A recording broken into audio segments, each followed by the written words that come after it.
जी अस्सलाम वालेकुम. Right now you all are on the platform of TechPlus 51. So we are back in the next JS class. So last का जो हमारा topic था वो हमने रेंडरिंग के हमारे जो टॉपिक्स होते हैं नेक्स्ट जेएस के अंदर रेंडरिंग टेक्निक्स होती हैं बेसिकली उसको हमने कंप्लीट किया था, जिसमें हमारे पास आईएसआर आ जाता है, एसएसजी आ जाता है, एसएसआर आ जाता है, डायनामिक साइड रेंडरिंग आ जाती है, और इन सब ही टॉपिक्स को विद प्रैक्टिकल एग्जांपल्स हमने कंप्लीट किया था. तो अगर किसी ने नहीं देखा तो काइंडली आप इसी ही प्लेलिस्ट के अंदर जाकर देख सकते हैं. ठीक है, यूट्यूब के ऊपर टेक+51 चैनल का नाम है. ठीक है. तो आज का अब हमारा टॉपिक है कि हम बेसिकली कुछ थ्योरी बेस्ड चीजें पढ़ेंगे. ठीक है, जिसमें हम रिएक्ट की कुछ बिहाइंड द सीन टर्मिनोलॉजीज को स्टडी करेंगे. ठीक है, इसी के साथ साथ हम मेन जो हमारे पास एक कोर कॉन्सेप्ट है डॉम का, ठीक है, उसको हम स्टडी करेंगे. और इनको फिर आपस में हम को रिलेट करके देखेंगे कि किस तरह से एक दूसरे से रिलेट करते हैं, और हर एक चीज का हम बेनिफिट्स और जो है ना बेसिकली प्रोज एंड कॉन्स को देखेंगे. ठीक है. तो मैं स्टार्ट करता हूँ. और ये देखें, ये जो कॉन्सेप्ट है ना, ये आपने ये नहीं समझना कि हम थ्योरी पढ़ रहे हैं तो मतलब इसका कोई फायदा नहीं. देखें, थ्योरी जो होती है ना, थ्योरी से ही आपके लॉजिक्स बनते हैं. जब आपकी थ्योरी स्ट्रांग होगी तो फिर ही आपका थॉट प्रोसेस अच्छा होगा, फिर ही आप अच्छे से लॉजिक बिल्डिंग कर पाएंगे. ठीक है. और इसी के साथ साथ जब आपकी थ्योरी स्ट्रांग होती है तो लेटर ऑन जब आप कहीं पर जाके इंटरव्यू देते हैं या किसी से इंटरव्यू कंडक्ट करते हैं, तो आप एक अच्छे तरीके से प्रोफेशनलिज्म में रहते हुए आप एक इंटरव्यू जो है ना अटेम्प्ट भी करते हैं और किसी से कंडक्ट भी करते हैं. ठीक है. तो इसीलिए हम इन बिहाइंड द सीन चीजों को पढ़ेंगे जो कि आपको हर लिहाज से बहुत ज्यादा फायदा पहुंचाएंगे. ठीक है. तो सबसे पहले हम अपनी जो हमारे पास वेबसाइट्स की या इन सब चीजों की कहानी शुरू होती है ना, वो कहानी शुरू होती है डॉम से. तो आज हम डॉम को पढ़ते हैं. ठीक है, कि डॉम क्या होती है. सबसे पहले स्टार्टिंग हम बेसिकली करते हैं डॉम से कि व्हाट इज डॉम. ठीक है. तो मैं अपने पास जल्दी से यहाँ पर करता हूँ सर्च, यहाँ चलें इसको छोड़ें, मैं आपको बताता हूँ. यहाँ पर आते हैं हम. ठीक है, और यहाँ से ही देखते हैं, ये लिखा हुआ है what is DOM and it's working. ठीक है.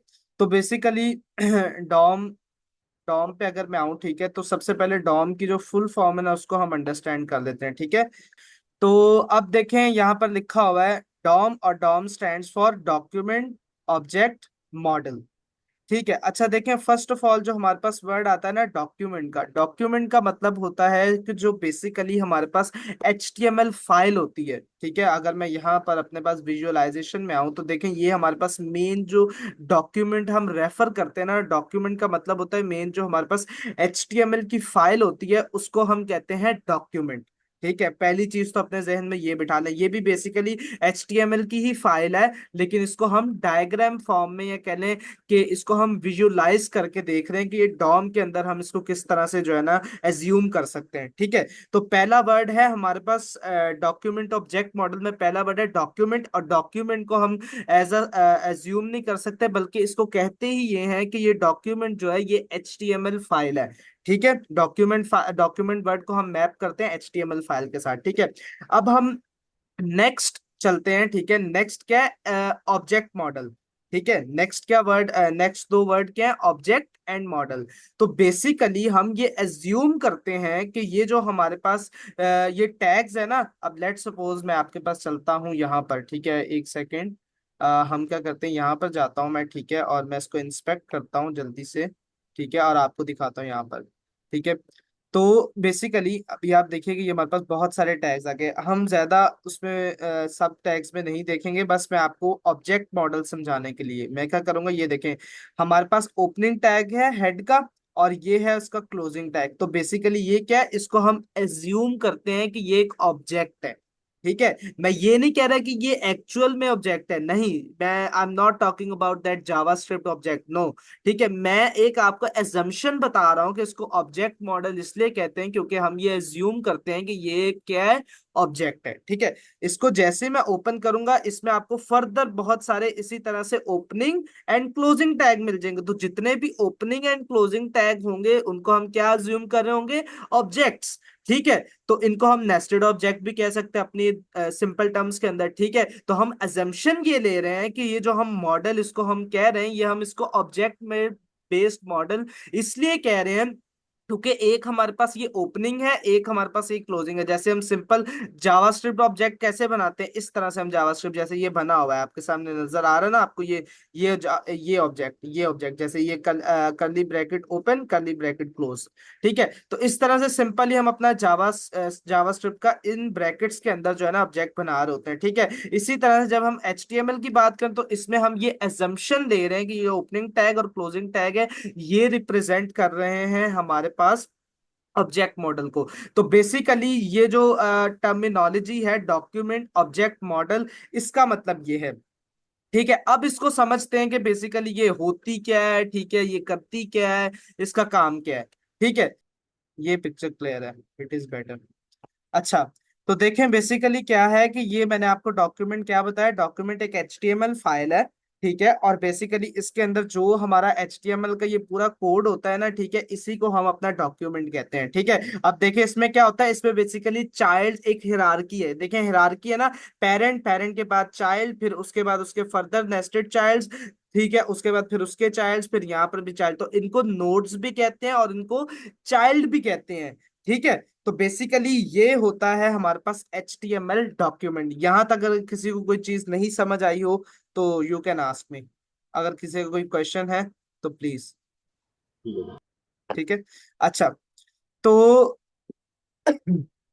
तो ये है हमारे पास बेसिकली डॉक्यूमेंट। तो हम इसको हम थोड़ा सा रीड करते हैं कि होता क्या। Imagine the content you see on a website like a big fancy castle, this castle is the real DOM. ठीक है, document object model, it's built from many small parts like bricks for walls, window for viewing, and banners for announcement, each of these part in an element in the DOM. ठीक है, तो basically ये एक जो है ना एक analogy बनाई गई है कि समझ लें डॉम क्या, समझ लें आपके बेसिकली जो वेबसाइट होती है वो एक बड़ा सा हमारे पास कैसल है, एक बड़ा सा हाउस है, एक बड़ा सा कैसल है। ठीक है, उसके अंदर जितने भी एलिमेंट्स हो रहे होते हैं, ठीक है, वो बेसिकली सारे किसके अंदर आते हैं, इस डॉम के अंदर आते हैं। ठीक है, तो बेसिकली बिहाइंड द सीन ये क्या लिखा हुआ है, the real DOM work behind the scene in your browser. ठीक है, it takes the website code HTML and turn it into the visual elements you see on the screen। तो basically हमारे पास ये behind the seen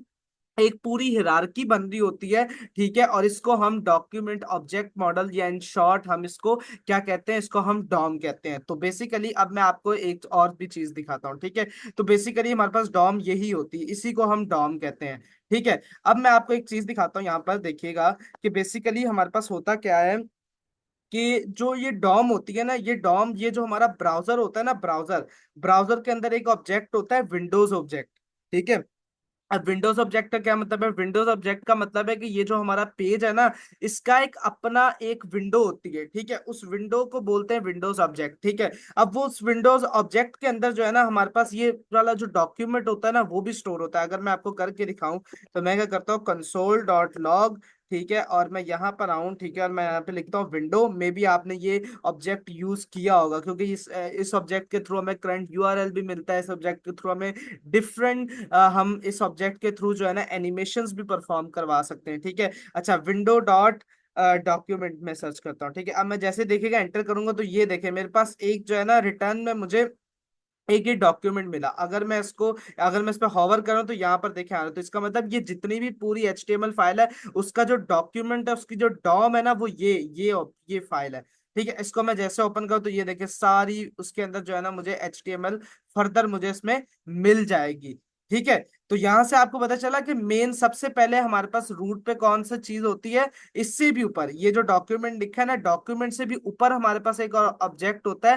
that object is known as windows object. ठीक है, और Windows object में हमारे पास ये वाला डॉक्यूमेंट होता है और उस डॉक्यूमेंट में फर्दर हमारी पूरी HTML होती है। तो that is called DOM, document object model. ठीक है, अब हम समझते हैं कि बेसिकली हम एक टर्म यूज करते हैं, डॉम मैनिपुलेशन। ठीक है, डॉम मैनिपुलेशन का सिंपल टर्म में मतलब होता है कि डॉम, मैंने आपको क्या बताया, डॉम है सिंपल HTML फाइल। ठीक है, डॉम क्या है, सिंपल HTML5। जब हमें जावास्क्रिप्ट को उसके साथ अटैच करना होता है, ठीक है, तो हम क्या करते हैं, हमारी जो ये डॉम होती है या कह लें जो HTML फाइल होती है, इसके अंदर हम चेंजेस करते हैं, and that is called DOM manipulation. ठीक है, मतलब हम उसमें चेंजेस कर रहे हैं। लेट सपोज आपने किया होगा कि डॉक्यूमेंट डॉट क्यूरी सिलेक्टर या document gate element by ID. तो क्या कर रहे होते हैं कि हम बेसिकली जो हमारी HTML फाइल है उसको मैनिपुलेट कर रहे हैं, उसको कंट्रोल कर रहे हैं वाया यूजिंग दीज मेथड्स। ठीक है, it can B document dot Curie selector, it can B gate element by class bye ID, किसी भी तरह से आप तो बेसिकली क्या करें, डॉम मैनिपुलेशन करें, और डॉम मैनिपुलेशन करके उसमें जावास्क्रिप्ट को इंजेक्ट करने की आप कोशिश कर रहे हैं, तो that is called DOM manipulation. तो यहां तक डॉम का कॉन्सेप्ट क्लियर हो गया। तो अब क्या है कि अब हम समझते हैं कुछ डॉम के कुछ मसले मसाइल हैं जिनको हम अंडरस्टैंड करते हैं, क्योंकि देखें डॉम जब से वेबसाइट्स एग्जिस्ट करती हैं, HTML बेस्ड वेबसाइट है, तब से डॉम है हमारे पास। ठीक है, तो हम डॉम को थोड़े से वीकनेस देखते हैं, डॉम के मसले मसाइल क्या है, जिसकी वजह से वर्चुअल डॉम को जो है ना इंट्रोड्यूस किया गया था। ठीक है, ये जो डॉम के मसले मसाइल थे, इन्हीं की वजह से जो है वर्चुअल डॉम को इंट्रोड्यूस किया गया था। बट वर्चुअल डॉम को समझने से पहले हम डॉम की वीकनेसेस को देखते हैं कि कौन से फॉल बैक्स थे। ठीक है, अच्छा, the real DOM has a weakness. क्या वीकनेस थी? It can be slow to update, it can be slow to update especially with complex websites like Facebook, like any Daraz, ठीक है, like any e commerce store. ठीक है, मतलब complex website है जहां पर बहुत सारे एलिमेंट्स होते हैं। ठीक है, especially with complex website, imagine constantly rebuilding the sections of the castle for every little change। ठीक है, बेसिकली ये कहना ये चाह रहा है कि ये जो डॉम थी ना, इसमें वीकनेस ये थी कि जब हम कॉम्प्लेक्स वेबसाइट्स को बनाते थे जिसके ऊपर बहुत सारा कंटेंट होता है, बहुत सारी एनिमेशंस परफॉर्म हो रही होती हैं, बहुत सारी इंटरेक्टिविटी होती है, ठीक है, तो वहां पर डॉम की वीकनेसेस ये थी कि अगर कोई छोटा सा भी चेंज होता था तो वो दोबारा से पूरी HTML फाइल को जो है ना बिल्कुल स्क्रैच से बिहाइंड द सीन क्रिएट करती थी, which is a time taken process. ठीक है, and it gives the bad user experience. ठीक है, उससे क्या होता था कि बैड यूजर एक्सपीरियंस आता था। मतलब लेट सपोज अभी देखें, अभी तो करंटली तो हमारे पास जितनी भी मॉडर्न वेबसाइट है वो कोई भी प्योर डॉम के ऊपर, मतलब प्योर डॉम यूज हो रही होती है, बट जब हम डेवलपमेंट कर रहे होते हैं तो वहां पर डॉम की जो मैनिपुलेशन होती है बिहाइंड द सीन, जो भी हम फ्रेमवर्क यूज करें, जैसे कि हम नेक्स्ट जेएस का फ्रेमवर्क या रिएक्ट की लाइब्रेरी यूज करें, तो वो बेसिकली कर रहे होते हैं, तो वो डॉम की जो मैनिपुलेशन होती है वो ऑप्टिमाइज्ड मैनिपुलेशन होती है। ठीक है, तो इसीलिए वो जो है उसमें जो इंटरेक्टिविटी होती है, उसमें जो रिस्पॉन्सेज होते हैं वो अच्छा होता है एज कंपेयर टू कि हम मैनुअली डॉम को जो है ना मैनिपुलेट कर रहे हो। ठीक है, तो अब क्या है कि भाई, अब जैसे लेट सपोज करें, पहले क्या होता था जब हमारे पास रिएक्ट का वर्चुअल डॉम का कॉन्सेप्ट नहीं था, तो उस टाइम पे क्या होता था, लेट सपोज करें, अब गौर कीजिएगा मेरे कर्सर के ऊपर, लेट सपोज ये बटन है, मैंने जैसे इस बटन पे क्लिक किया, मेरे जो वेब पेज है इसकी स्टेट चेंज हुई, इसकी स्टेट जब चेंज हुई तो बिहाइंड द सीन जो डॉम है ना, उसने बिल्कुल इनिशियल से पूरे वेब पेज को दोबारा से बनाया, जो कि टाइम टेकन भी प्रोसेस था, वेब पेज भी स्लो होता था। और अगर तो कंटेंट थोड़ा है फिर तो मसला नहीं है, बट अगर कंटेंट बहुत ज्यादा है तो फिर वहां पर आपके पास इश्यू आएगा कि ऑब्वियस सी बात है, जब एवरी लिटिल चेंज पे देखें, यहां पर कहा जा रहा है especially with complex website, imagine constantly rebuilding sections of the castle for every little change. हर एक छोटे चेंज पे, हर एक छोटी स्टेट चेंज होने पर कंपोनेंट की, कह लें वेब पेज की पूरी डॉम दोबारा से स्क्रैच से बनती थी। ठीक है, तो ये जो हमारी ओरिजिनल डॉम या रियल डॉम या प्योर डॉम होती है उसके अंदर ये मसला होता है। अब यहां पर हम देखते हैं that's where the virtual DOM comes in. ठीक है, तो अब अगर हम इस पॉइंट को पढ़े तो यहाँ पर भी यही कहा जा रहा है, basically real DOM repaints the whole page, मतलब दोबारा से पूरे पेज को बनाती थी from scratch at every update, हर एक अपडेट के ऊपर, and this is time taking process, this is also known as reloading of page when DOM update. तो इसी को हम रीलोडिंग ऑफ पेज भी कह सकते हैं। ठीक है, तो यहाँ तक आई थिंक सो क्लियर होगा। ठीक है, इसमें कोई इशू नहीं होगा। ठीक है, तो अब इसी वजह से, इसी फॉल बैक की इशू की वजह से हमारे पास जो है वर्चुअल डॉम का कॉन्सेप्ट आता है। ठीक है, अब वर्चुअल डॉम क्या है भाई? Imagine you are building a Lego house. Lego house क्या होता है, समझ लें आप, हमारे पास जो होते हैं ना, पजल्स होती हैं एक तरह से, आप समझ लें, यू कैन से पजल। ठीक है, तो आप समझ लें आप एक वो पजल बना रहे हैं, आप एक पजल बना रहे हैं, उस पजल को आप समझ लें डिवाइड कर रहे हैं अपनी वेबसाइट के अंदर, जो वो वेबसाइट के कंपोनेंट्स आप अपनी एक वेबसाइट क्रिएट करें। That house is like the real DOM. ठीक है, अब होता क्या है कि एक हमारे पास रियल डॉम होती है, the actual building blocks that make up a web page. Basically real DOM ही होती है जो आपके पूरे वेब पेज को बना रही होती है। ठीक है, उसके बाद क्या है कि the virtual DOM come in as a blueprint for your Lego house. Basically होता क्या है कि हमारे पास बिहाइंड द सीन रिएक्ट के अंदर भी जो रियल डॉम होती है वो तो काम कर रही होती है। ठीक है, मतलब कि बिहाइंड द सीन ब्राउजर पे रियल डॉम तो होती है। ठीक है, लेकिन वर्चुअल डॉम क्या होती है, वर्चुअल डॉम बेसिकली ब्लूप्रिंट होता है। किसका ब्लूप्रिंट होता है, इस रियल डॉम का ब्लूप्रिंट होता है।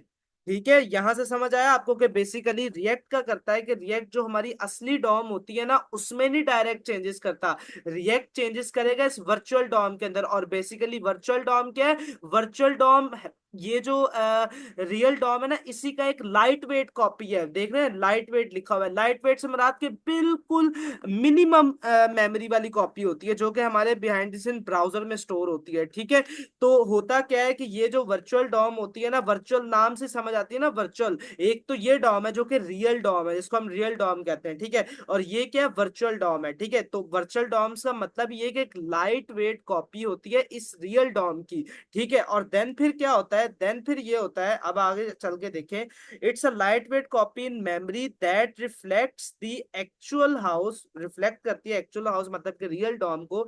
when you want to make changes to the house, जब आप कभी भी अपनी वेबसाइट के अंदर चेंजेस करते हो। ठीक है, मतलब बेसिकली यूजर की बात हो रही है, कभी भी यूजर जैसे इस बटन पे क्लिक करेगा या किसी और बटन पे क्लिक करेगा तो स्टेट चेंज होगी, वेबसाइट वेब पेज की स्टेट बदलेगी बेसिकली। तो जब भी आप जो है उसके वेबसाइट में चेंजेस लाते हो, you first update the blueprint.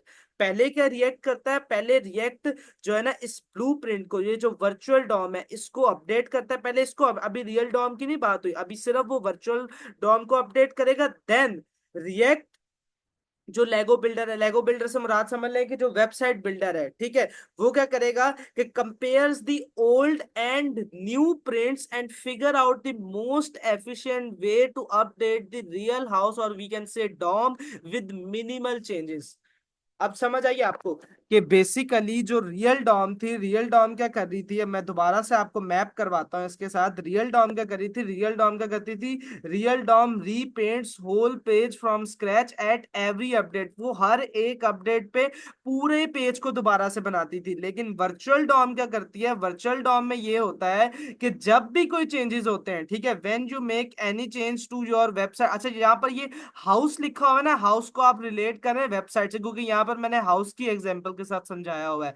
ठीक है, तो यहाँ पर आप हाउस को वेबसाइट से रिलेट कर रहे हैं, तो क्या क्या है, when you want to make changes to the website, house को मैं वेबसाइट कह रहा हूँ, ठीक है, you first update the blueprint a virtual DOM with new design, then React, the Lego builder in this case, compares the old and new blueprints and figure out the mod। तो basically होता क्या है कि Dom जो थी वो पूरी whole page को क्रिएट करती थी, लेकिन जो वर्चुअल डॉम है इसमें क्या होता है कि इसमें रिएक्ट क्या करता है, जब भी कोई चेंजेस होते हैं तो वो डायरेक्ट इस जो रियल डॉम है ना इसमें नहीं करता, वो पहले क्या करता है, पहले इस वर्चुअल डॉम में वो चेंज लाता है। ठीक है, जब वो वर्चुअल डॉम में चेंज आता है तो फिर वो कंपेयर करता है, वो कंपेयर करता है किसको, ओल्ड को, मतलब जो एक पुराना उसके पास ब्लूप्रिंट पड़ा होता है और एक जो नया ब्लूप्रिंट होता है, उन दोनों को कंपेयर करता है। ठीक है, और उन दोनों में जो चेंजेस होते हैं, ठीक है, सिर्फ उन्हीं को रिफ्लेक्ट करता है, मतलब पूरी डॉम को दोबारा से नहीं बनाएगा, सिर्फ उन्हीं चेंजेस को रिफ्लेक्ट करेगा। और देन फिर वो चेंजेस आपकी जो रियल डॉम होती है ना उसमें रिफ्लेक्ट हो जाते हैं। मैं आपको दिखाता हूँ, यहाँ पर देखें, विजुअलाइज करके आपको दिखाता हूँ। ये होगी रिएक्ट, ठीक है, ये होगी वर्चुअल डॉम, ये होगी आपकी रियल डॉम, और ये आपके पास एक न्यू चेंजेस है। अब लेट सपोज करें, इसको हमने थोड़ा सा इमेजिनेशन में लाना है, ठीक है, इसको हमने थोड़ा सा जो है ना इमेजिन करना है। ठीक है, इमेजिन क्या करना है कि लेट सपोज करें मैंने क्या किया, मैंने यहाँ से ये एक बटन है इस पे क्लिक किया, मैंने यहाँ से ये बटन है इस पे क्लिक किया। जैसे ही मैंने क्लिक किया तो बेसिकली ये देखें, ये वाली जो मेरे पास वर्चुअल डॉम है ना, ये रूट वाली डॉम है। रूट से मुराद की बेसिकली ये जो हमारा बेस पे बनता है ना वर्चुअल डॉम, ठीक है, जो पहली वर्चुअल डॉम बनेगी पूरी रूट वर्चुअल डॉम, ये वो है। ठीक है, जिसको हम ब्लूप्रिंट कहेंगे इस डॉम का, ये जो असली डॉम है ना इसका, ये वाला जो डॉम है ना ये ब्लूप्रिंट है। ठीक है, अब ये क्या डॉम है भाई, ये क्या है कि जब आपने इस बटन पे क्लिक किया तो एक न्यू ट्री बना, एक न्यू वर्चुअल डॉम बनी, जो कि ये है, ये वाली न्यू वर्चुअल डॉम बनी। अब क्या हुआ, अब ये जो दो रेड नोड्स है ना, ये रिप्रेजेंट करें कि सिर्फ जो ये वाले दो कंपोनेंट्स है ना, ठीक है, ये वाले जो दो चिल्ड्रन है इनके अंदर जो है ना सिर्फ चेंजेस हुए हैं। ठीक है, और अब वो क्या करेगा, ये जो न्यू वाली वर्चुअल डॉम बनी है उसको वो जो पुराना वाला ब्लूप्रिंट है या कहने पुरानी वाली वर्चुअल डॉम है उससे कंपेयर करेगा, इन दोनों को कंपेयर करवाएगा। और इन दोनों में जब कंपेयर करेगा तो देखेगा डिफरेंस कहां पर आ रहा है। तो डिफरेंस कहां पर आ रहा है, डिफरेंस ये देखें दो नोड्स का आ रहा है। तो बेसिकली वो क्या करेगा, इन दोनों को कंपेयर करेगा और उसने देखा कि यार इन दो नोड्स चेंज हुई। अब देखें वो इस इन चेंजेस को ये जो रियल डॉम है इसके अंदर रिफ्लेक्ट कर देगा बेसिकली। ठीक है, कि देखा कि अब ये जो रियल डॉम है पूरी स्क्रैच से नई नहीं बनी, सिर्फ ये वाले जो दो कंपोनेंट्स हैं वो चेंज हुए हैं। ठीक है, तो that is the main phenomenon और the technique behind using the virtual Dom.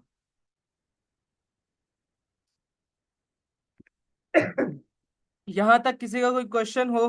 ठीक है, मे बी ये थोड़ा सा मतलब स्टार्टिंग में हो सकता है थोड़ा आपको मुश्किल हो, बट एक दफा आपको एक सिंपल सा कॉन्सेप्ट इसका या कोई स्टोरी बेस समझ आ गया तो फिर इसमें कोई आपको इश्यू नहीं होगा। ठीक है, अगर अभी भी कोई हो कोई इशू हो तो you can raise hand, otherwise हम कंटिन्यू करते हैं। ठीक है, क्योंकि देखें अभी इसको समझना बहुत जरूरी, क्योंकि नेक्स्ट क्लास से मैं फिर रिएक्ट हुक्स पे मूव करूंगा, क्योंकि नेक्स्ट क्लास से जब हम रिएक्ट हुक को परफॉर्म करेंगे, हुक्स करेंगे, ठीक है, तो उसमें ये होगा कि उसमें हम वर्चुअल डॉम का कॉन्सेप्ट और ये होना जरूरी, क्योंकि ये इंटरव्यू में भी पूछा जाता है। ठीक है, और वैसे भी आपको पता होना जरूरी है। ठीक है, और फिर उसके बाद ये है कि क्लाइंट साइड का हम जो भी काम होगा हुक्स के थ्रू करेंगे, इंटरेक्टिविटी पैदा करेंगे, और उसके बाद फिर हम जो है ना अपना नेक्स्ट स्टेज का हमारा front end part almost cover हो जाएगा, फिर हम बैक एंड की तरफ को मूव करेंगे। ठीक है, तो अब ये है कि हम इस कॉन्सेप्ट को समझ लेंगे। ठीक है, तो यकीनन आप सभी को वर्चुअल डॉम बहुत अच्छे से समझ आ गया होगा, डॉम को भी समझ आ गया। अब हम एक चीज और भी देखते हैं कि बेसिकली ये जो वर्चुअल डॉम होता है ना ये बनाता कौन है। हमने कहा ना कि रिएक्ट बनाता है, लेकिन रिएक्ट में भी तो कोई ना कोई मेथड होगा ना जो ये रूट के ऊपर वर्चुअल डॉम बना रहा होगा। तो बेसिकली वो मेथड होता है क्रिएट रूट का। रिएक्ट के अंदर एक फाइल होती है इंडेक्स डॉट जेएस के नाम में, और उसके अंदर अगर आप जाएं तो वहां पर हमारे पास ये वाला मेथड हो रहा होता है। ठीक है, क्रिएट रूट का। बेसिकली ये जो क्रिएट रूट का मेथड होता है ना ये रिएक्ट 18 में हमारे पास आया था। ठीक है, और इसने क्या किया, ये मेथड क्या करता है, ये बेसिकली आपकी जो वर्चुअल डॉम होता है ना उसको रूट पे क्रिएट करता है, जिसको कह सकते हैं आप रियल जो डॉम होती है उसका एक ब्लूप्रिंट क्रिएट कर देता है। ठीक है, तो ये वाला जो मेथड होता है ना ये करता है। ठीक है, ये काम। ठीक है, अब देखें ये तो हमने समझ लिया कि ये वर्चुअल डॉम जो है ना ये काम कर रहा है। ठीक है, लेकिन अब हमारे पास दो टर्मिनोलॉजीज और हैं। ठीक है, जो कि मे भी शायद आपके आपके लिए अभी नहीं हो। ठीक है, बट दो टर्मिनोलॉजीज हमारे पास और हैं। एक है हमारे पास टर्मिनोलॉजी रिकंसाइलेशन की, और एक टर्मिनोलॉजी है हमारे पास फाइबर कोर एल्गोरिथम की। ठीक है, I will again the repeat. ठीक है, एक सॉरी टर्मिनोलॉजी है रिकंसाइलेशन की, और एक टर्मिनोलॉजी है फाइबर कोर एल्गोरिथम की। ठीक है, अब हम थोड़ा सा पहले समझते हैं रिकंसाइलेशन क्या है। तो मेनली मैं आपको बताता हूँ रिकंसाइलेशन पे अगर मैं जाऊं। ठीक है,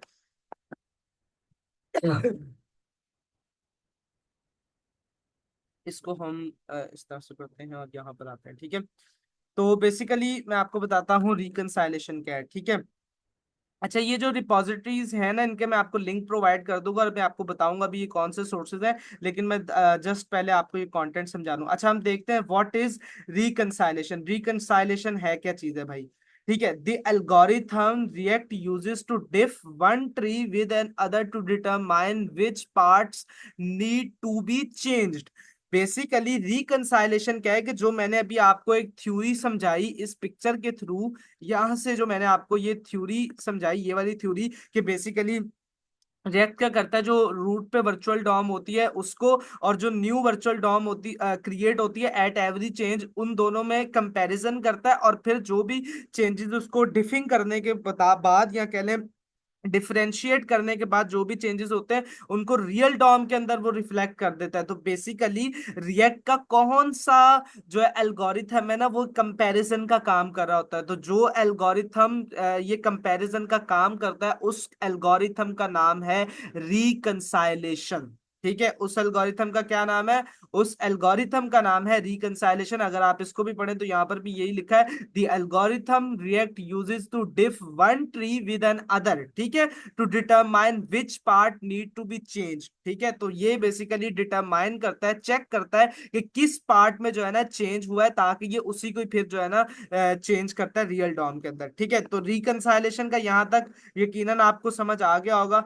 ठीक है, अब रिकंसाइलेशन की कुछ और भी चीजें उसको हम अभी अभी मैं आपको बताता हूं, बट इससे पहले मैं आपको फाइबर कोर एल्गोरिथम का बता दूं कि भाई जब वर्चुअल डॉम ऑलरेडी हमारे पास मौजूद है तो फिर फाइबर कोर एल्गोरिथम की क्या जरूरत है। ठीक है, जब वर्चुअल डॉम हमारे पास है, देखिए रिकंसाइलेशन को तो हमने मकसद समझ लिया, वो तो कंपैरिजन के लिए यूज होता है, बट फाइबर कोर एल्गोरिथम जो है ना, ये समझ ले एक तरह से वर्चुअल डॉम के टॉप पे आया है। ठीक है, मतलब कि अब जो है ना, अब रिएक्ट में basically fibre core algorithm use होता है, वर्चुअल डॉम भी यूज होती है, बट मेनली ये वाला जो एल्गोरिथम है ना, इसके अंदर अब सारी चेंजेस हो रही हैं, इसके अंदर अब कोड की सारी अपडेशन हो रही है। ठीक है, तो इसको हम समझते हैं। ठीक है, तो फाइबर कोर एल्गोरिथम क्या है कि भाई ये क्या करता है, ये करता है प्रायोरिटाइजिंग अपडेट्स को। ठीक है, अच्छा अब मैं थोड़ा सा आपको जो है ना इसको रीड किए बिना ही मैं थोड़ा सा आपको एक सिनेरियो बताता हूँ। सिनेरियो ये है कि बेसिकली वर्चुअल डॉम जो है ना रिएक्ट में, ये जो वर्चुअल डॉम है ये हमारे पास आया था। ठीक है, अब ये जो वर्चुअल डॉम है ना, ये क्या करता है बेसिकली, ये जो चेंजेस है ना उनको बहुत ज्यादा इंस्टेंटली परफॉर्म करता है। इंस्टेंटली से मुराद कि जैसे ही मैंने यहाँ मतलब लेट सपोज आप कर लें कि हमारे पास जो है ना जैसे ही मेरा पेज लोड हुआ, जैसे मैंने पेज अपना लोड किया, ठीक है, तो मेरे पास एक साथ दो काम परफॉर्म हुए। दो काम परफॉर्म कैसे हुए कि मेरे पास एक एनिमेशन भी चल रही है, गौर से सुनिएगा, एक एनिमेशन एनिमेशन भी चल रही है मेरे पास, और उसके साथ साथ मेरे पास एक जो है ना नेटवर्क रिक्वेस्ट भी आ गई। ठीक है, अब ये क्या करेगा, अब ये सिर्फ अभी हम कोर फाइबर कोर एल्गोरिथम पे नहीं जा रहे, जो कि अभी रिएक्ट जो है ना यूज कर रहा है रिएक्ट 16 के बाद से। ठीक है, अभी हम उस पे नहीं जा रहे, सिर्फ वर्चुअल डॉम पे रहते हो इसको समझ रहे हैं। ठीक है, तो ये वर्चुअल डॉम क्या करेगा कि ये क्या करेगा, अगर पहले एनिमेशन आई और उसके बाद जो है ना नेटवर्क रिक्वेस्ट आ गई, तो ये क्या करेगा कि ये इंस्टेंटली चेंजेस करता है। तो ये क्या करेगा, एनिमेशन आई, एनिमेशन को चला दिया, जैसी नेटवर्क रिक्वेस्ट आई उसको भी चला दिया। जब दोनों को उसने चला दिया, अभी मतलब कि कहने का मतलब है कि अभी एनिमेशन परफॉर्म हो रही है, अभी वो परफॉर्म नहीं हुई। ठीक है, तो साथ ही नेटवर्क रिक्वेस्ट आई, उसको भी उसने जो है ना एग्जीक्यूट कर दिया। ठीक है, तो क्या होगा कि लैगिंग होना शुरू हो गई। ठीक है, जैसे आप देखते हैं ना कि एक बटन आपने दबाया, ठीक है, साथ ही दूसरा भी बटन दबा दिया, तो वो क्या हुआ कि ग्लिच आ गया। ठीक है, या क्या हुआ, एक एनिमेशन आई साथ कोई दूसरी भी आ गई, तो उससे दोनों को परफॉर्म किया, ग्लिच हो गया। ठीक है, तो बेसिकली वर्चुअल डॉम क्या करता था, वर्चुअल डॉम यही करता था कि जो चेंजेस होते थे उनको बहुत जल्दी जल्दी इंस्टेंटली परफॉर्म कर देता था। ठीक है, अगर हम यहां पर भी पढ़े तो efficiency for updates, efficiency for updates का मतलब ही ये है कि ये जो अपडेट करता था ना बहुत ज्यादा तेजी के साथ, फास्टेस्ट जो है ना अपडेट कर देता था, इंस्टेंटली अपडेट कर देता था, जिसकी वजह से बहुत सारे इश्यू आते थे।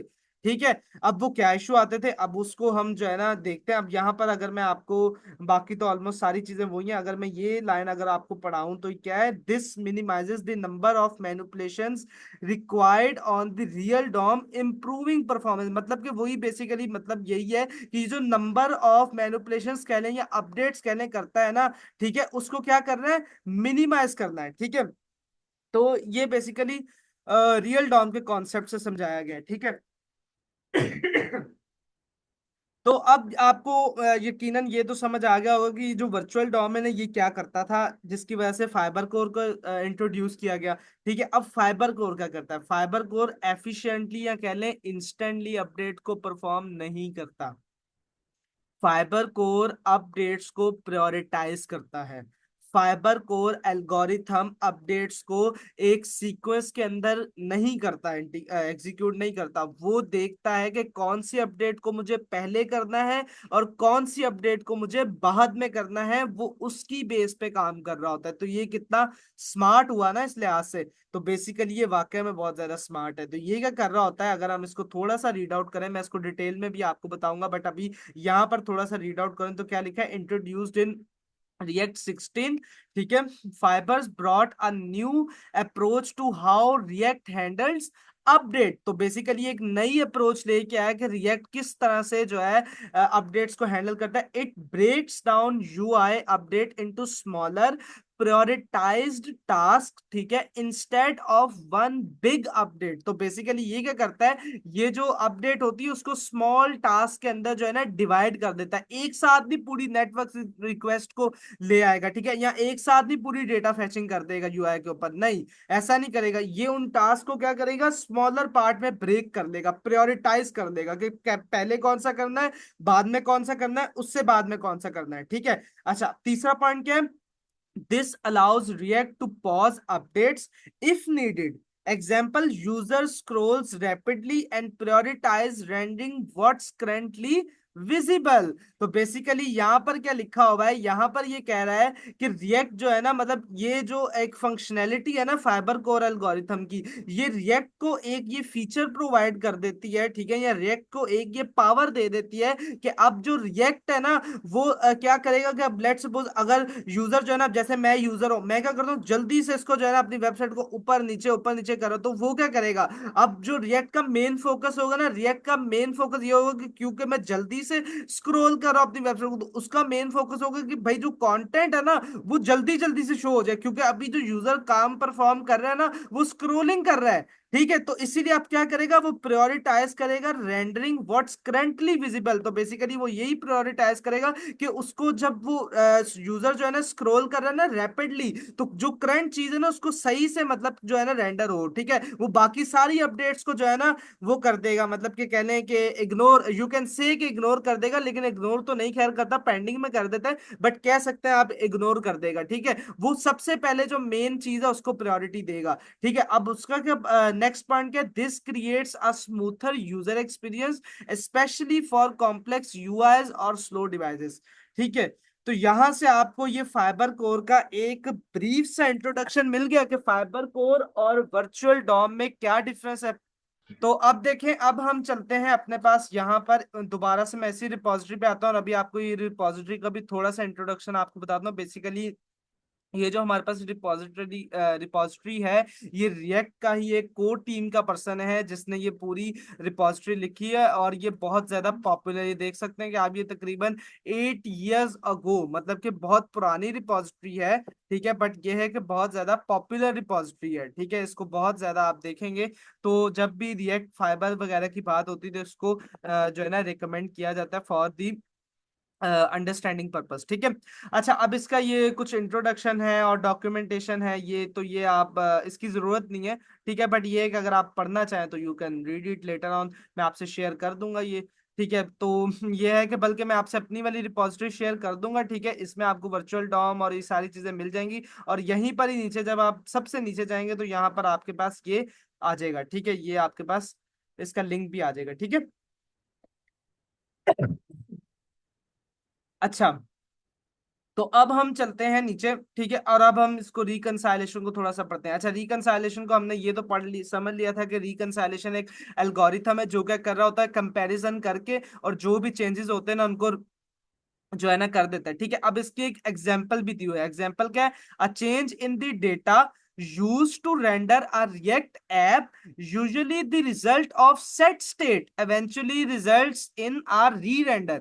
बेसिकली क्या कह रहे हैं, जिन लोगों ने, क्योंकि अभी मैं नहीं एक्सपेक्ट करता कि किसी को इस सेट स्टेट का मतलब पता होगा, बट मैं आपको एडिशनली बता देता हूँ, नेक्स्ट क्लास में हम सीखेंगे भी। बट जिन लोगों ने यूज स्टेट हुक को किया है रिएक्ट के अंदर, जिन लोगों ने यूज स्टेट हुक को किया, उनको पता होगा कि हमारे पास एक सेट स्टेट का फंक्शन मिलता है यूज स्टेट हुक से, ठीक है। तो वो क्या करता है, वो बेसिकली जब भी हम अपनी स्टेट को अपडेट करते हैं, ठीक है, या कुछ भी डेटा चेंजिंग होती है, तो हम इस फंक्शन के थ्रू करवा रहे होते हैं। तो यहां पर वो यही कह रहे हैं कि अपडेट का मतलब ही ये है कि जब ये जो सेट स्टेट का फंक्शन है ना, कुछ भी चेंज होती है डेटा में, कोई भी चेंजेस होती है, तो इवेंचुअली रिजल्ट्स इन अ री रेंडरिंग। ठीक है, मतलब कि बेसिकली क्या होता है, जब भी चेंजेस होती है तो आपका वो जो पेज होता है, कह रहे हैं वो जो कंपोनेंट होता है वो री रेंडर होता है, तो दैट इज कॉल्ड अपडेट। ठीक है।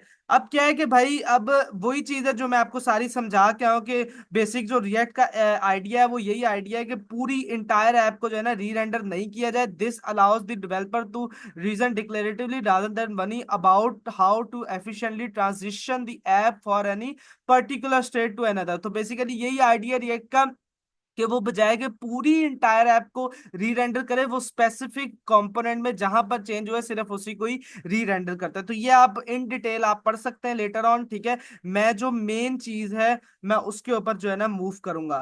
ठीक है, तो मेनली आपको रिकंसाइलेशन का जो एक कॉन्सेप्ट है ये आपको समझ आ गया होगा। ठीक है, अब मैं चलता हूँ यहाँ पर आपको दो चीजें मैं आपको पढ़ाता हूँ और जो कि बड़ी जरूरी है। ठीक है, ऑल दो फाइबर इज ग्राउंड अप री राइट ऑफ दी रिकंसाइलर। तो बेसिकली जो फाइबर है ना, फाइबर भी एक तरह से कह लें जो रिकंसाइलर का कोड है ना, उसी को यूज करते हुए उसी की टॉप के ऊपर जो है ना बनाया गया है फाइबर कोर का भी एल्गोरिथम। ठीक है। अच्छा, अब ये जो की पॉइंट्स है ना समझने वाले, वो ये दो की पॉइंट्स है, इसको आपने बड़े गौर से समझना है। क्या है, different component types are assumed to generate substantial different trees. React will not attempt to diff them but rather replace the old tree completely.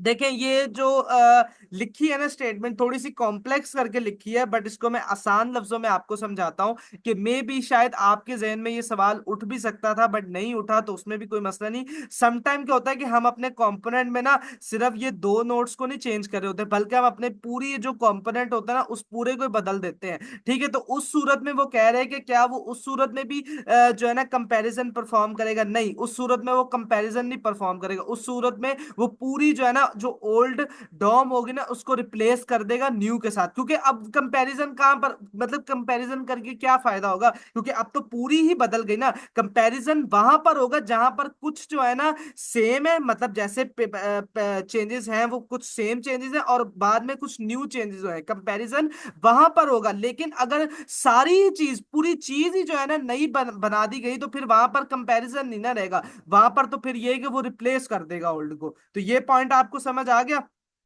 ठीक है। तो अच्छा देखें, ये पॉइंट का मतलब ये है। ठीक है, अब ये जो ये वाला पॉइंट है ना ये भी बड़ा इंटरेस्टिंग पॉइंट है। ठीक है, मेरी स्क्रीन तो क्लियर है ना, आपको विजिबल है? जी सर, विजिबल। ठीक है।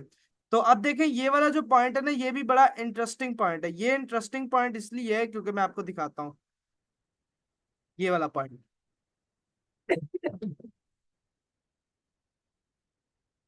तो बेसिकली क्या है कि ये वाले पॉइंट पे अगर आप गौर करें, क्या लिखा हुआ है, diffing of lists is performed using keys.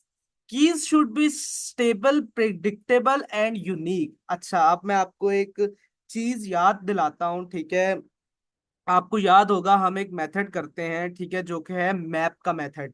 ठीक है, मैप के मेथड को हम इन अदर टर्म कहते हैं रेंडरिंग लिस्ट।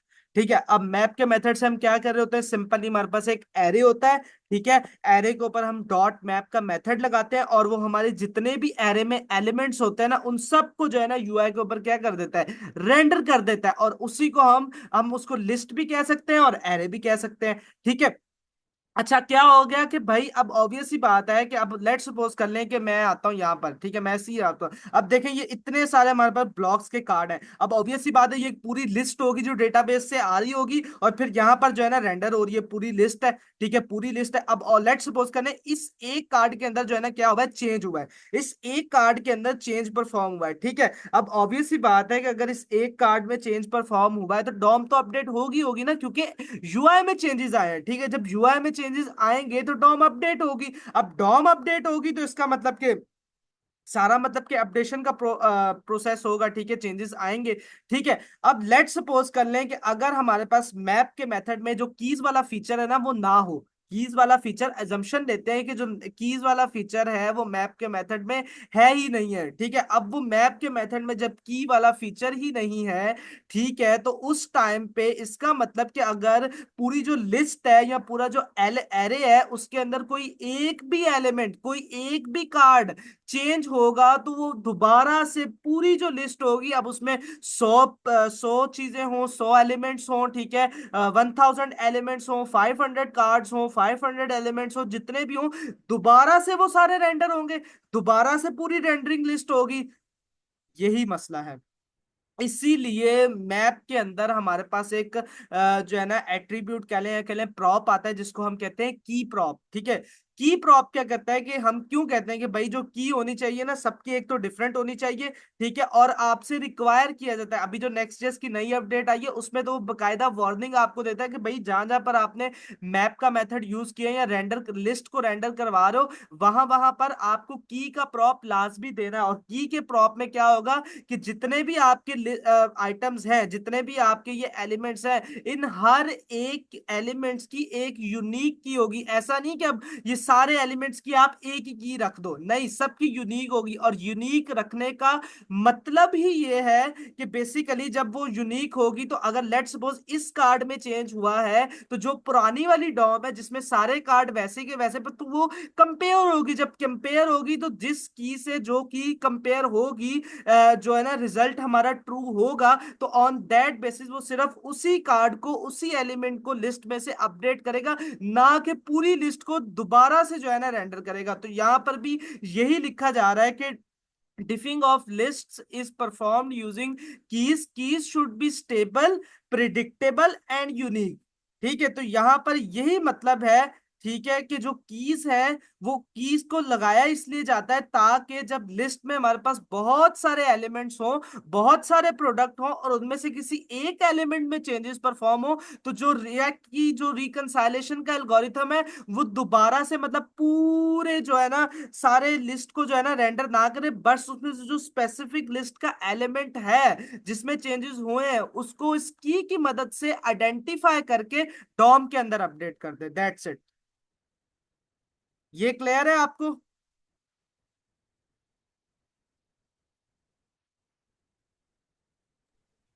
सर ये एक्सकेली ड्रॉ के जरिए से समझा सकते हैं आप थोड़ा विजुअली? क्या विजुअली इसको? हाँ, अगर कोई वे हो।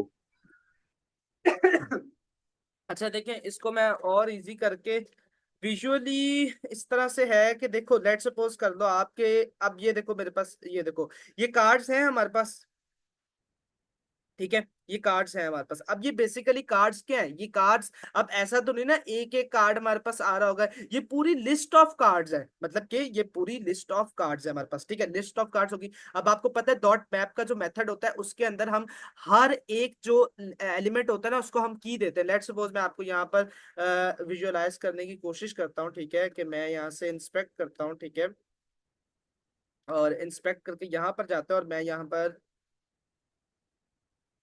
एक जो है ना एरे क्रिएट कर लेता हूँ, 2 4 5, ठीक है, इस तरह से करके, और डॉट मैप अगर मैं इस पे अप्लाई करूँ, ठीक है, तो इस तरह से करके, ठीक है, अब ये हो गया, सही है।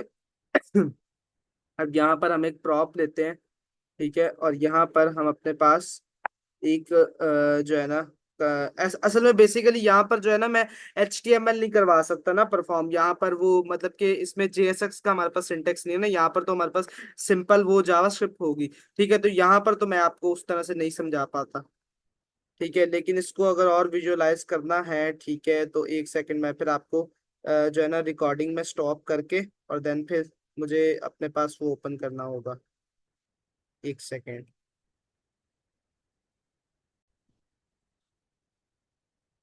जी, तो अब देखें यहाँ पर हमारे पास ये डॉट मैप का मेथड है। मैं आपको थोड़ा सा इसको विजुअलाइज करके, ठीक है, और थोड़ा सा प्रैक्टिकली कोशिश करता हूँ समझाने की, ठीक है, ये जो की प्रॉप का चक्कर है, ठीक है। अच्छा देखें, अब ये जो मेरे पास कोड्स का ये एरे है ना, ठीक है, अब ये इसके ऊपर हम डॉट मैप का मेथड लगा रहे हैं, क्यों? क्योंकि ये एक एरे है, इसमें अब 10 एलिमेंट भी हो सकते हैं, 20 भी हो सकते हैं, और एनी नंबर ऑफ एलिमेंट इसमें हो सकते हैं, ठीक है। अब इस पे हमने डॉट मैप का मेथड लगा दिया। अब डॉट मैप का मेथड करेगा हर एक एलिमेंट को जो है ना मैप करवाएगा, ठीक है। अब क्या होगा कि बेसिकली हमने यहाँ पर ये की का प्रॉप दिया हुआ है। अब की के प्रॉप में आइटम डॉट आईडी दिया हुआ है, और आईडी ऑब्वियस सी बात है कि हर एक आइटम की ये जो आइटम हमें यहाँ पर गेट हो रही है, जो कि बेसिकली कोड का जो एरे है उसके अंदर एक ईच एलिमेंट है, वो जो कि हमारे पास एवरी रेंडर पे यहाँ पर गेट हो रहा है, ठीक है। उसकी एक अपनी यूनिक आईडी होगी, ठीक है, और वो यूनिक आईडी हमने किसको साइन कर दी, की प्रॉप को साइन कर दी, ठीक है। अब होगा क्या, लेट सपोज करें कि आपके पास ये जो लेट सपोज करें 10 जो है ना कोट्स है, इसके अंदर ये कह लें 10 एलिमेंट्स हैं, ठीक है। वो क्या है, रेंडर हुए वन बाय वन, जो है ना वो कोट्स जो है ना रेंडर हुए, ठीक है। वन बाय वन जब कोट वो रेंडर हुए, तो उनमें से जब किसी एक कोट में चेंज आया, ठीक है, मतलब किसी एक कोट के कंटेंट के अंदर चेंज आया, ठीक है, उसके कंटेंट में चेंज आया, ठीक है, तो एट दैट टाइम ऑब्वियस सी बात है कि वो जो चेंज है वो यूआई पे तो रिफ्लेक्ट करना है, ठीक है, यूआई पे रिफ्लेक्ट करना है ना वो चेंज, ठीक है। अब यूआई पे रिफ्लेक्ट करना है वो चेंज, बट मसला ये आ रहा है, ठीक है, कि भाई अब लेट सपोज करो कि मैं इसको करता हूँ रिमूव, मैं इसको कर देता हूँ रिमूव, ठीक है, मैंने इसको क्या किया, मैंने इसको कर दिया रिमूव, ठीक है, मैंने इसको कर दिया रिमूव, ठीक है।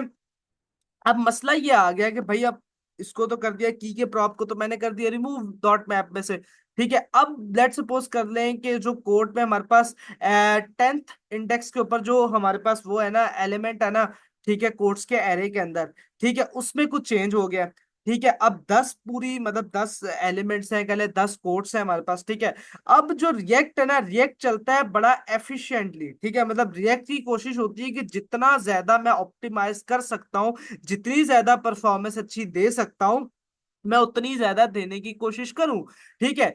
तो अब रिएक्ट क्या करेगा, अब रिएक्ट सोचेगा कि यार अब ये तो मसला हो गया कि भैया मैंने की तो दी नहीं है ना, की तो मैंने दी नहीं है। अब उसको कैसे पता चलेगा कि भाई कि मतलब किस वाले मतलब चेंजेस तो हुए हैं, ठीक है, जो 10th एलिमेंट इंडेक्स पे एलिमेंट है उसमें चेंजेस तो हुए हैं, बट उसको नहीं पता कि 10th वाले में चेंजेस हुए हैं, ये मुझे पता है, ठीक है, उसको नहीं पता, ठीक है। अब वो देखेगा कि भाई मुझे कैसे पता चलेगा कि सिर्फ उसमें हो, ताकि मैं उसी को चेंज करूं, मैं क्यों पूरी की पूरी जो लिस्ट है उसको दोबारा से री रेंडर करूं, ठीक है। मैं सिर्फ उसी एक स्पेसिफिक एलिमेंट को जो है ना यूआई के ऊपर जो है ना चेंज करके उसमें अपडेट करके उसको रेंडर कर दूं, डॉम में अपडेट कर दूं, ठीक है। तो अब इस पर्पस के लिए इसी चीज को मतलब कि आइडेंटिफाई करने के लिए हमारे पास ये की का जो प्रॉप है ना, ये वाला जो की का प्रॉप है, ठीक है, ये की का प्रॉप हमारे पास आता ही इसीलिए ताकि रिएक्ट जो है इस चीज को आइडेंटिफाई कर सके, ठीक है। कि की से क्या होगा कि अब ऑब्वियस सी बात है, जो की होगी वो इसका एक क्या होगी, यूनिक आईडी होगी। तो रिएक्ट क्या करेगा, रिएक्ट क्या करेगा, रिएक्ट के पास जो न्यू चेंज हुआ है, ठीक है, अब सुनिएगा गौर से, रिएक्ट के पास एक तो पुरानी डॉम है, ये समझ लीजिए पुरानी डॉम है। अब मैं आपको किस तरह से विजुअलाइज कराऊं, लेट सपोज कर लें कि मैं यहाँ पर चलता हूँ, ठीक है, ये समझ लीजिए पुरानी डॉम है, अब मैंने डैश डैश लगा दिए, ठीक है, और ये हमारे पास है नई डॉम, ठीक है, जिसमें हमारे पास ये एलिमेंट हो गया इक्वल्स टू और ये हो गया इस तरह से। अब समझ लें कि ये जो इक्वल्स टू वाला एलिमेंट है ना, इसमें आए हैं चेंज, ठीक है, इक्वल्स टू का जो एलिमेंट है इसमें आया है कुछ ना कुछ चेंज, मैं इसको जूम इन किया थोड़ा सा खुद ही, ठीक है, इक्वल्स टू का ये जो एलिमेंट है इसमें आया है चेंज, बाकी ये वाले जो एलिमेंट है ये सारे हैं same.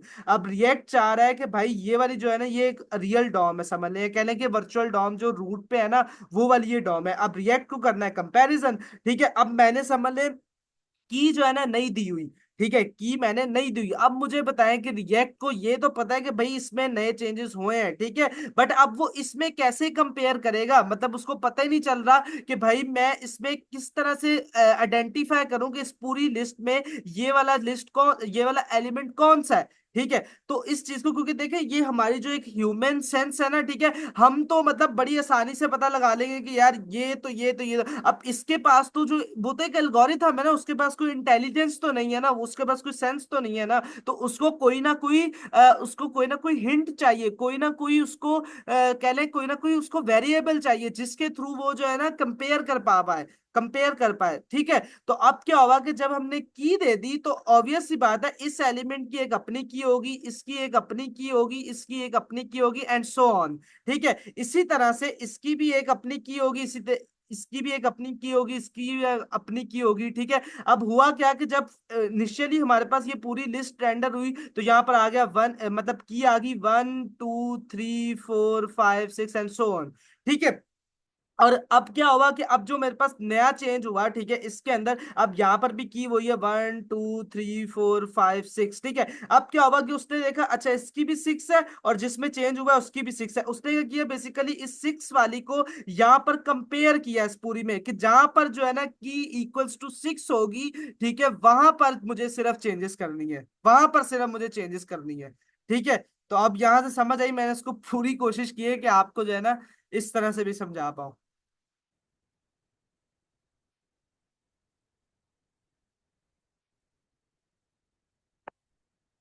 Shahab, thank you sir, clear हो गया। क्लियर जबरदस्त। होगा। चलें ठीक है, वेल एंड गुड। तो देखें ये जो है ना, हालांकि कॉन्सेप्ट जो है ना बिल्कुल छोटा सा है, लेकिन जस्ट इसलिए मैं आपको बता रहा हूँ क्योंकि ऐसी चीजें, ऐसे कॉन्सेप्ट्स आपसे पूछे जा सकते हैं इन इंटरव्यू, ठीक है। क्योंकि वो पूछते हैं कि भाई आप की लगा तो रहे हो बट आपको पता है कि ये क्यों क्यों यूज कर रहे हो, इसके बिहाइंड द सीन मतलब आपको पता है, ठीक है, कि इसका क्या है। तो यहाँ पर भी मेनली यही चीज हो रही है, ठीक है। उसके बाद फिर रिकंसाइलेशन में वही आगे फर्दर चीजें, ये स्केड्यूलिंग का मतलब है, स्केड्यूलिंग का भी मतलब यही कि the process of determining when work should be perform. तो स्केड्यूलिंग का भी मतलब यही कि बेसिकली ये क्या कर रहा होता है, प्रायोरिटाइज कर रहा होता है, ठीक है। ऐसा नहीं होता कि एकदम से जो है ना सारी चीजें परफॉर्म करे, ये प्रायोरिटाइज कर रहा है, ठीक है, चीजों को स्केड्यूल कर रहा है कि पहले ये फिर ये फिर ये, ठीक है। अच्छा, अब हम नीचे चलते हैं थोड़ा सा और मूव करते हैं, ठीक है। और अब चलते हैं ये फाइबर के ऊपर, ठीक है। अब इसको थोड़ा सा हम पढ़ते हैं। We are about to discuss the heart of React fibers architecture, ठीक है। Fibers are much more lower level abstraction than application developers typically think about. If you find yourself frustrated in your attempts to understand it, don't feel discouraged. Keep trying and it will eventually make sense when you do finally get it. Please suggest how to improve this section. अच्छा खैर, देखिए यहाँ पर बस वो ये कहना चाह रहा है कि जो फाइबर है ना, इससे मतलब ऐसा नहीं कि अब इसको अगर आपको नहीं पता तो आप जो है ना रिएक्ट में एप्लीकेशन नहीं बना सकते, ऐसा बिल्कुल नहीं है। सिर्फ वो ये कह रहा है कि आपको समझने की इसको जरूरत है, और उसके बाद उसके साथ ये भी कहेगा अगर आपको नहीं भी समझ आया, ठीक है, तो आपने डिस्करेज फील नहीं करना या फ्रस्ट्रेटेड नहीं होना। टाइमली आपको डे बाय डे, ठीक है, और जब आप आहिस्ता आहिस्ता समझेंगे तो आपको समझ आ जाएगा, ठीक है। अच्छा एक सेकंड, सॉरी, मेरे ख्याल से मेरी जो स्क्रीन है वो ये वाली नहीं शेयर हुई। अच्छा देखें यहाँ पर जो है ना हम ये पढ़ रहे थे बेसिकली फाइबर का, तो मुझे बिल्कुल मैंने देखा नहीं उस तरफ पे। अच्छा खैर, तो देखें यहाँ पर वही चीज है जो मैंने अभी आपको वर्बली समझाई, कि बेसिकली वो ये कह रहे हैं कि रिएक्ट जो फाइबर है ना, इसको ऐसा नहीं कि आपको समझना बहुत ज्यादा जरूरी है, ठीक है, या जो है ना इसकी डीप डेप्थ में जाना बहुत जरूरी है, नहीं, ये सिर्फ आपकी एक थ्योरी बेस है, ठीक है। और कह लें कि आपकी जो है ना एक अंडरस्टैंडिंग अच्छी होती है, ठीक है, आपको समझ आती है चीजों की, आपके लिए जो है ना आप और ज्यादा इनको एक्सप्लोर कर पाते हैं। बट अगर आपको नहीं भी समझ आ रही तो आपने फ्रस्ट्रेट नहीं होना, डिस्करेज फील नहीं करना, ठीक है। अच्छा अब देखते हैं कि भाई फाइबर जो है ना मेनली बनाया क्यों गया है, ठीक है। अच्छा फाइबर का मेनली जो कॉन्सेप्ट है ना, 4 पॉइंट्स है फाइबर के अंदर, जो मैं आपको पहले भी समझा गया और यहाँ पर ज्यादा क्लियर हो रहे हैं, ठीक है। पहले भी मैंने आपको समझाया ना कि वर्चुअल डॉम में और फाइबर में क्या फर्क है, और फाइबर जब ऑलरेडी वर्चुअल डॉम थी हमारे पास तो फाइबर को क्यों इंट्रोड्यूस करवाया गया, ठीक है। तो अब यहाँ पर क्लियर पॉइंट्स में लिखा हुआ है, पहला काम क्या है, pause work and come back to it later, ठीक है, इसको समझते हैं, ठीक है। पहला मतलब ये है कि बेसिकली ये क्या करता है कि लेट सपोज करें, हम इसको एक सिनेरियो से समझे, मेरे पास एक वेबसाइट है, वेबसाइट हुई लोड, ठीक है, वेबसाइट हुई लोड, और उसके बाद क्या हुआ कि वेबसाइट पे एट द सेम टाइम एक एनिमेशन भी आ गई, और हमारे पास एक एपीआई से जो है ना डेटा भी फेच होके आ रहा है, तो उसको हम नेटवर्क रिक्वेस्ट भी कह सकते हैं, तो एक नेटवर्क रिक्वेस्ट भी आ गई, ठीक है। अब हुआ क्या कि ये बेसिकली क्या करेगा, pause work and come back to it later. तो बेसिकली ये क्या करेगा, कि ये जो उन दोनों टास्क में से जो जरूरी टास्क होगा, जो इंपॉर्टेंट होगा, जो कि currently at the same time perform होना ज्यादा जरूरी as compare to another task, उसको ये पहले कर देगा, और जो दूसरा टास्क होगा उसको बाद में कर देगा। जैसे यहाँ पे लिखा है क्या है, come back to it later. अब जैसे हमारे पास दो टास्क है, एक है एनिमेशन का और एक है डेटा फेचिंग का, तो पहले वो कौन सा टास्क परफॉर्म करेगा, पहले वो एनिमेशन का टास्क परफॉर्म करेगा और देन फिर वो डेटा फेचिंग का पैरेलली परफॉर्म करेगा। क्यों? क्योंकि देखिए जो एनिमेशन होगी वो तो कुछ सेकंड्स की होगी, और वो ऑब्वियस सी बात है क्योंकि वो यूआई पे हो रही है, तो यूजर एक्सपीरियंस को अच्छा रखने के लिए एनिमेशन पहले परफॉर्म होगी। और जो डेटा आ रहा है, डेटा तो ऑब्वियस सी बात है लोड हो रहा होता है, ठीक है, तो उसमें जो होता है ना, उसमें हमारे पास कह लें कि लिनियंसी होती है, ठीक है, उसमें हमारे पास थोड़ा सा जो है ना एक फ्लेक्सिबिलिटी होती है, ठीक है। लेकिन जो एनिमेशन हो रही है, अगर वो हैंग होगी, अगर वो लैग होगी, अगर उसमें ग्लिच आएगा, तो that will not show the good user experience. तो इसीलिए इसमें क्या चीज है कि ये प्रायोरिटाइज करता है, वो देखता है, मतलब वो एक जो है ना प्रायोरिटाइजेशन करता है कि किस काम को पहले करना है और किसको बाद में करता है। अब या सेकंड पॉइंट है, सेकंड पॉइंट भी यही कह रहा है, assign priority to different types of work. तो ये भी चीज वही कह रहे हैं जो हम ऊपर समझ के आए कि ये क्या करता है, प्रायोरिटी मतलब कि प्रायोरिटी दे देता है डिफरेंट टाइप ऑफ वर्क को, ठीक है, किसको पहले आना है किसको बाद में। अच्छा, इसके बाद क्या है, रीयूज प्रीवियसली कंप्लीटेड वर्क। तो बेसिकली इसका क्या मतलब हुआ कि जैसे हम ऊपर वाली ही एग्जांपल से समझते हैं कि पहला तो काम हो गया मेरे पास एनिमेशन का, अब लेट सपोज करें एनिमेशन परफॉर्म हो गई और उसके पीछे ही मतलब जो प्रीवियसली हमारा काम है, ठीक है, जिसको जिसको हम कहते हैं कि डेटा फेचिंग हो रही थी, अब समझ ले वो भी कंप्लीट होगी। तो अब वो क्या करेगा कि जैसी एनिमेशन होगी तो वो ऐसा नहीं होगा कि जो कोई न्यू रिक्वेस्ट आएगी या कोई न्यू चीज आएगी उस पे मूव कर जाएगा, नहीं, वो पहले जो पिछला काम पड़ा होगा क्यू के अंदर उसको जो है ना परफॉर्म करवा लेगा, ठीक है, और देन फिर जो है ना जो फर्दर काम होंगे उनको प्रायोरिटाइज करेगा, ठीक है। तो उसके बाद जो हमारे पास फोर्थ पॉइंट है, फोर्थ पॉइंट ये है Abbott work if it's not longer needed, ठीक है। अच्छा, अभी इस पॉइंट को समझना तो बिल्कुल मुश्किल नहीं है, ठीक है, लेकिन ये कि थोड़ा सा जो है ना इसको जो है ना आपने अटेंटिव होके समझना है, ठीक है, इस पॉइंट को। कुछ भी मत इसको मुश्किल नहीं है समझना। एबिट का मतलब होता है कि मतलब कि इग्नोर कर देगा, मतलब बिल्कुल खत्म ही कर देगा, अपने जो इसका स्टैक है ना उसमें से बिल्कुल निकाल देगा, खत्म कर देगा, एबिट का मतलब यही है, ठीक है। If it's no longer needed मतलब कि अगर उसकी जरूरत नहीं होगी काम की, अगर उस काम की अगर उस चेंज की जरूरत नहीं होगी तो उसको वो खत्म कर देगा। बट ये किस केस में होगा, इसका सिनेरियो हम किस तरह से ले सकते हैं, ठीक है। सिनेरियो इसका ये बनेगा, समटाइम आपने देखा होगा हम क्या करते हैं, हम किसी वेबसाइट पे जाते हैं, ठीक है, बटन पे क्लिक करते हैं, एट द फर्स्ट क्लिक वो बटन जो है ना क्लिक तो हम कर देते हैं, सिग्नल तो बिहाइंड द सीन चला जाता है ऑन का, लेकिन यूआई के ऊपर वो चीज जो है ना शो नहीं होती। ये मेरा कर्सर देख रहे हैं, कर्सर पे गौर करें, ये बटन पे आया, ठीक है, मैंने क्लिक जो है ना समझ लें, मैंने आप जूम करें, मैंने क्लिक कर दिया, मैंने क्लिक कर दिया, और अभी तक मेरे पास ये यूआई पे नहीं चेंज हुआ, लेकिन ये समझ लें कि जो पीछे बिहाइंड द सीन इसका सिग्नल है ना, मतलब चेंज होने का जो सिग्नल है वो चला गया है, वो चला गया, लेकिन यूआई के ऊपर मेरे पास शो नहीं हुआ, जिसको हम कहते हैं कि यार ये तो लैग हो गया, या जिसको हम कहते हैं ये तो हैंग हो गया, ठीक है। तो क्या हुआ कि जैसे हमने क्लिक किया, ठीक है, तो सिग्नल तो ऑन का चला गया, ठीक है, लेकिन क्या हुआ कि वो जो है ना हमारे पास शो तो नहीं हुआ, ठीक है। फिर हमने क्या किया, हम क्या करते हैं दोबारा से फिर क्लिक करते हैं, ठीक है। तो अब दोबारा से क्लिक करने का क्या मतलब है कि सम बटन हमारे पास ऐसे ऐसे होते हैं बटन, खासतौर पर जिसको हम कहते हैं टॉगल इफेक्ट, ठीक है। उसमें क्या होता है कि हम क्लिक भी उसी बटन से करते हैं और उसी बटन से क्लिक करके हम ऑफ भी कर रहे होते हैं, ठीक है। तो होता क्या है कि बेसिकली जब इस तरह का केस होता है, ठीक है, और हम क्या करते हैं एक दफा क्लिक किया, वो चीज यूआई पे शो नहीं हुई, हमने दोबारा क्लिक किया, तो जब पहली दफा क्लिक किया था बिहाइंड द सीन तो ऑन का सिग्नल चला गया था, ठीक है। जैसे ही जो है ना हमने दोबारा से क्लिक किया, ठीक है, कि भाई हमें तो नजर नहीं आया, हमने तो दोबारा से क्लिक कर दिया, जैसे ही दोबारा से क्लिक किया वो ऑफ का भी सिग्नल चला गया, ठीक है। तो ये क्या करेगा कि ये फिर ऐसा नहीं करेगा कि बेसिकली कि मतलब कि जैसे हमने एक दफा क्लिक कर दिया था, ठीक है, और फिर उसके बाद हमने साथ ही दूसरी दफा क्लिक कर दिया और फिर ये इस तरह से एक चीज हमें दे, नहीं, ये चीज नहीं करेगा। ये क्या करेगा कि जब ऑफ का सिग्नल चला गया तो फिर वो उसको शो ही नहीं करेगा, ठीक है। फिर हाँ, नेक्स्ट टाइम जब हम उसको दोबारा से क्लिक करेंगे तो फिर वो शो करेगा। तो इसको थोड़ा सा मतलब कि मैंने कोशिश की आपको समझाने की, बट थोड़ा सा जो है ना वो है इसमें थोड़ा सा कॉम्प्लेक्स। तो अभी आपको समझ आया? तो ये मेन चार हमारे पास पॉइंट्स हैं जो फाइबर देता है। अब देखिए इससे नीचे अगर आप जाएंगे तो ये फिर चीजें कॉम्प्लेक्स है, जो कि ना तो आपके लिए जरूरी है समझना और ना ही आपके लिए भी है, ठीक है, क्योंकि ये उनके लिए जो इस डॉक्यूमेंटेशन में कंट्रीब्यूट करना चाहते हैं। हाँ, समझना चाहें मोस्ट वेलकम, ठीक है, आप समझना चाहें इसको देखें पढ़ें, ठीक है, बहुत अच्छी बात है। बट आई मीन टू से कि जरूरी नहीं है आपके लिए समझना, ठीक है, क्योंकि ये स्ट्रक्चर ऑफ फाइबर है, ठीक है, और इसमें जो फाइबर के डीप डाइव में जाके कोडिंग वगैरह और सारी चीजें परफॉर्म हो रही है वो है, ठीक है। तो इसमें अगर अगर आपको कंट्रीब्यूट करना हो तो दैट इज समथिंग एल्स, ठीक है, उस पॉइंट ऑफ व्यू से आप इसको पढ़ सकते हैं, ठीक है।